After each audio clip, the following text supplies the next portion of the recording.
हम तीन चीजें कहते हैं, विचारों की शक्ति, अध्यात्म की शक्ति और शरीर की शक्ति। एक हमने विचार की शक्ति करी अभी अभी। अगर अध्यात्म की शक्ति की बात करें तो इसके पहले बता दें कि अध्यात्म जीवन से पलायन की बात नहीं होती है। अध्यात्म का मतलब होता है जीवन में आना। लोग इसका उल्टा समझते हैं। और जीवन में आने के लिए अभी अभी हमारे हैप्पीनेस गार्जियन ने बात कही थी, साधना की। साधना की बहुत जरूरत होती है। हम जो भी कुछ जीवन में हासिल करते हैं वो साधना के जरिए करते हैं। और साधना का मतलब क्या होता है? साधना का मतलब होता है समाधान। अब समाधान के बारे में एक छोटी सी कहानी आपको बताते हैं। एक शेख था अरब में। वहां पे शेख बाज पक्षियों के बड़े शौकीन होते हैं। तो उसने दो बाज पक्षी खरीदे और दो वहां पे वो करते हैं कि बड़े शौकीन होते हैं, बहुत पैसा खर्च करते हैं। उसने अपने महल में एक डिपार्टमेंट बनाया। उसमें उन दोनों बाज पक्षियों को देखभाल करने के लिए वेटनरी डॉक्टर्स और लोगों को रखा कि इन बाजों को बड़ा करो, आगे चल के इनको हम देखेंगे। वहां पे खेल होता है। जो लोग दुबई वही गए होंगे उन्होंने देखा होगा, बाज पक्षियों का खेल होता है। वहां पे रख दिया उन दोनों बाज पक्षियों को। उसके बाद लगभग 7-8 महीने के बाद वो शेख फिर आए प्रोग्रेस देखने के लिए कि हमारे बाज पक्षी कैसे हैं। खूब बड़े बड़े बाज पक्षी हो गए थे, बड़े हेल्दी, स्वस्थ, कोई रोग नहीं, सब कुछ बहुत बढ़िया। वो शेख बहुत खुश हुआ। जो देखभाल कर रहे थे उनसे कहा कि जरा सा उड़ा के दिखाओ, क्योंकि अब खेल होगा तो वो देखें कैसे उड़ते हैं। उसने उड़ाया तो एक बाज पक्षी आसमान पे बहुत बढ़िया तरह से बिल्कुल स्मूथली ऐसे उड़ रहा था जैसे कि एक कला हो, जैसे वो हवाई जहाज पलटी खाते हैं उस तरह से। दूसरा बाज पक्षी ऊपर गया आसमान में और फिर नीचे आके बगल में एक पेड़ की डाल पे बैठ गया। तो राजा ने कहा ये कैसे बैठ गया, फिर से करो। फिर से उड़ाए गए। फिर एक तो बहुत बढ़िया विचरण कर रहा था, एक आके उस डाल पे बैठ गया था। राजा ने कहा कि भाई ये क्या चक्कर है कि एक तो बहुत बढ़िया कर रहा है, दोनों बिल्कुल स्वस्थ हैं, कोई प्रॉब्लम नहीं है, ये दूसरा वाला ये डाल में क्या बैठ जाता है। उसने कहा साहब जब से हम ट्रेनिंग दे रहे हैं तब से इस वाले बाज की आदत है कि ये जा करके उड़ता बहुत बढ़िया है लेकिन फिर ये डाल पे बैठ जाता है। तो राजा ने कहा ये तो बहुत, शेख ने कहा ये तो बहुत गलत है, इसको ठीक करिए। तो उसने कहा बुलाइए जो भी स्पेशलिस्ट है और ये आदत इसकी ठीक करिए। तो बुलाए गए बहुत स्पेशलिस्ट, वहां तो बहुत पैसे वैसे दिए जाते हैं वहां पे। तो राजा ने, शेख ने खूब पैसे वैसे ऑफर किए। सबने बड़ी कोशिश करी लेकिन सब उड़ाते और वो बाज फिर बैठ जाता वहीं जाके। तो राजा ने, शेख ने कहा कि ये तो बहुत गलत है। तो शेख ने एक घोषणा कर दी कि मैं इतने दिरहम, इतना पैसा दूंगा, इसको यार उड़ाओ, ये क्यों जाके बैठ जाता है, उड़ता क्यों नहीं, कोई प्रॉब्लम तो है नहीं, या तो बता दो कि इसके कोई रोग है। तो एक वहां पे किसान था गरीब, उसको पैसों की जरूरत थी। तो उसने सुना, वो आया शेख के पास, उसने कहा साहब बहुत छोटी सी बात है, मैं अभी 2 मिनट में ठीक किए देता हूं। तो उसने कहा ठीक है, पैसा तुम्हारा, तुम ठीक करो। तो दूसरे दिन शेख आया तो देखा कि दोनों बाज पक्षी उड़ रहे हैं बहुत बढ़िया, जैसा उसने सोचा था वैसे ही उड़ रहे हैं।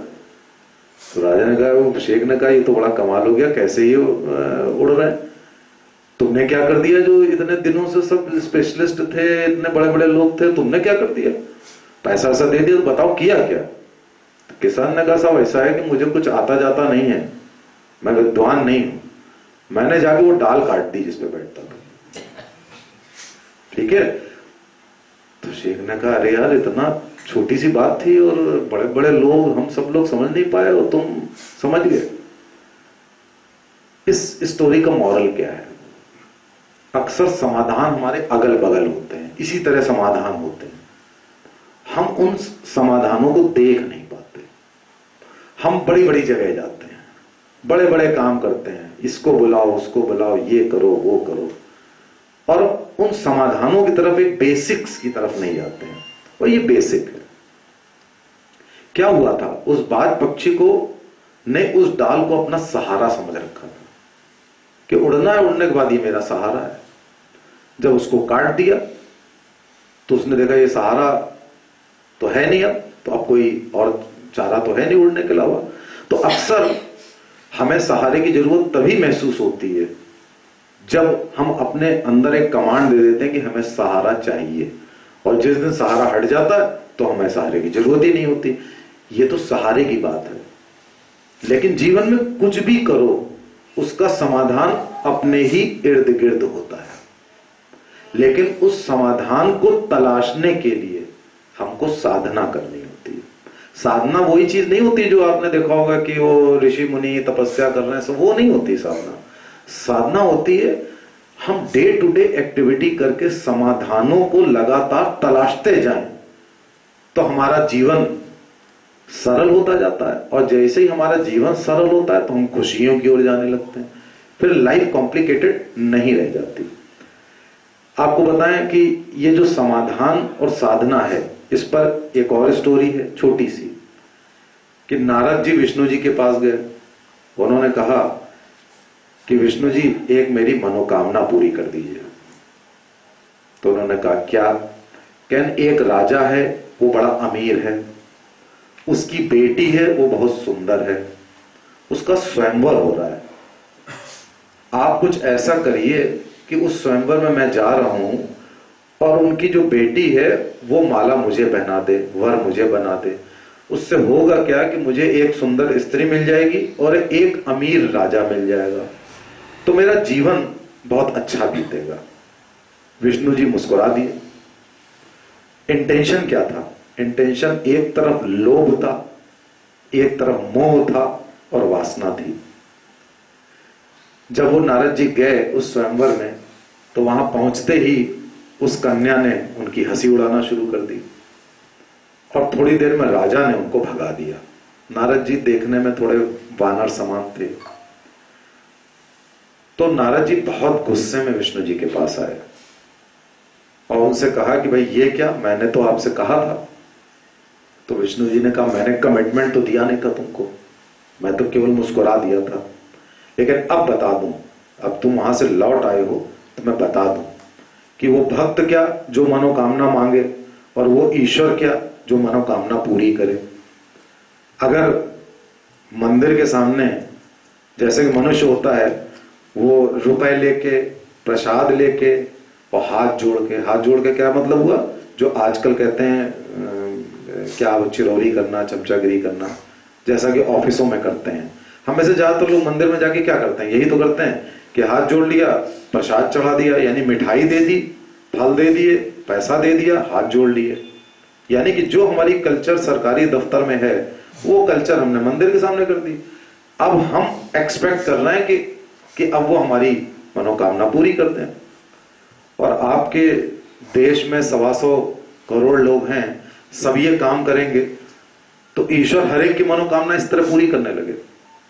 तो ईश्वर कोई इंसान नहीं है कि आप गए, आपने ये काम किया और ईश्वर ने आपकी मनोकामना पूरी कर दी। ऐसा नहीं होता है। ईश्वर कहते हैं कि मैं तुम्हारे अंदर प्रवेश कर रहा हूं, तुमको आत्मबल दे रहा हूं, तुमको एक इच्छा शक्ति दे रहा हूं। अब ये कार्य तो तुम्ही को करना है। मेरा कार्य ये है, मेरा काम फ्री फंड में है कि तुमने थोड़ा सा मुझको ये सब दे दिया, चढ़ावा दे दिया और मैं तुम्हारी इच्छा पूरी कर दूं, ऐसा नहीं है। तो विष्णु जी ने नारद से कहा कि कोई भी कार्य करते हो तो तुम्हारी पात्रता बहुत महत्वपूर्ण होती है। ये पात्रता क्या होती है? बगैर पात्रता के जीवन में कोई काम नहीं होता। एक भिखारी की भी पात्रता होती है। भिखारी क्या होता है? लूला, लंगड़ा, गंदा, आपको देख के तरस आ जाएगा। ये भिखारी की पात्रता है, तभी आप उसको पैसे देते हो। एक नौजवान हट्टा गट्टा व्यक्ति आपके सामने आ जाए, आप उसको पैसे नहीं दोगे। ये बड़ा एक वैसा एग्जाम्पल है पात्रता का। उसी तरह से जीवन के हर क्षेत्र में जहां भी कुछ भी आप करते हो वो आपकी पात्रता पर आधारित होता है।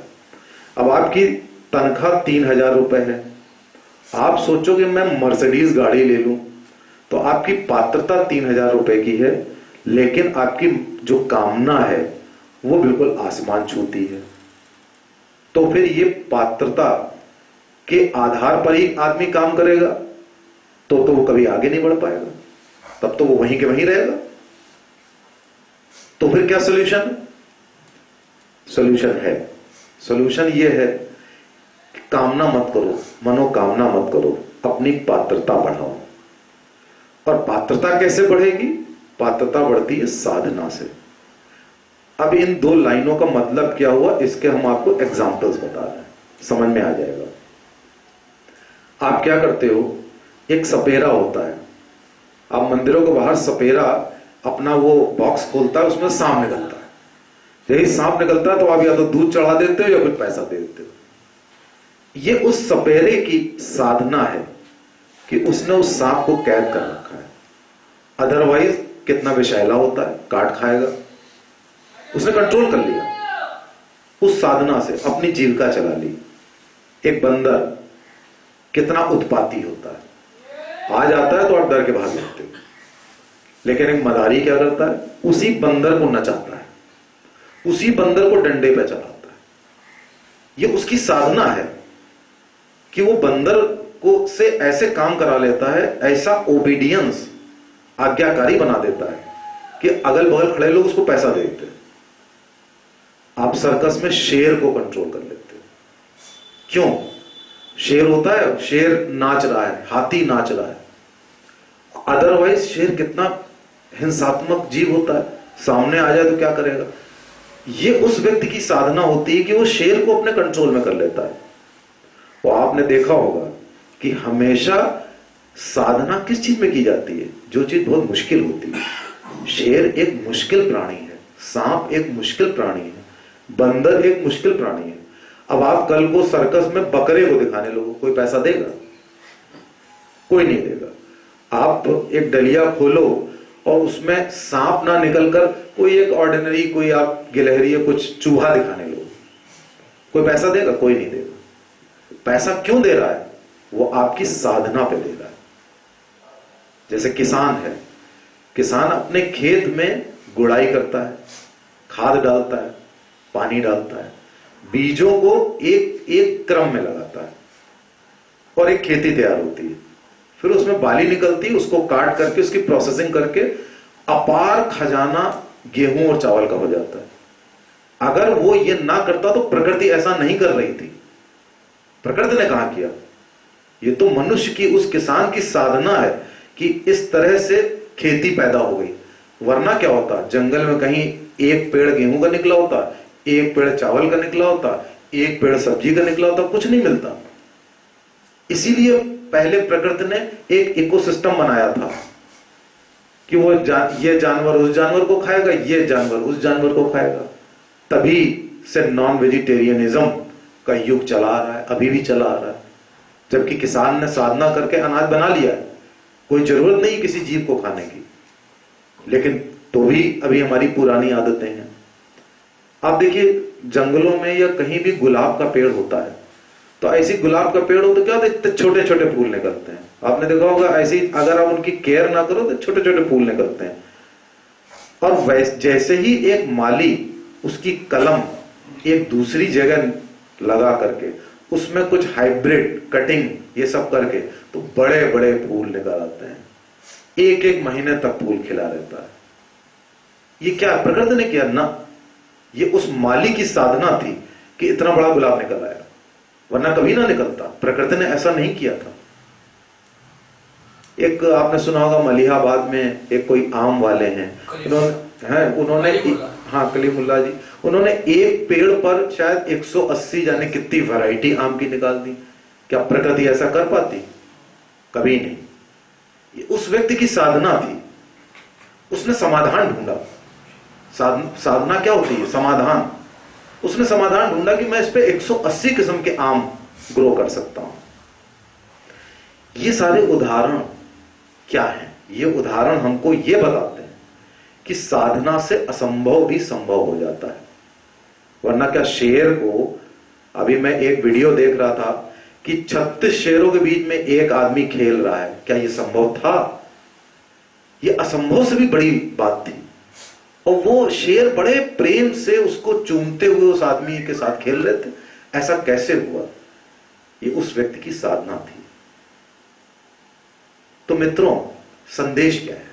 संदेश ये है कि साधना समाधान का नाम है। जीवन में हर चीज संभव है, बस हमें उसका समाधान तलाशना है। हमने पेड़ों पे काम कर लिया, हमने जानवरों पे काम कर लिया, खूंखार जानवरों पे काम कर लिया, जंगली पेड़ों पर काम कर लिया, लेकिन हम अपने आपस में मनुष्य के ऊपर यह काम नहीं कर पाए, अपने ऊपर यह काम नहीं कर पाए, अपने को बहुत बढ़िया बनाने में यह काम नहीं कर पाए। हमने निर्जीव वस्तुओं में रॉकेट लॉन्च करके ऊपर भेज दिया, वो हमारी साधना थी। हमने बहुत कुछ कर दिया, लेकिन हम ये काम नहीं कर पाए। तो करना क्या है?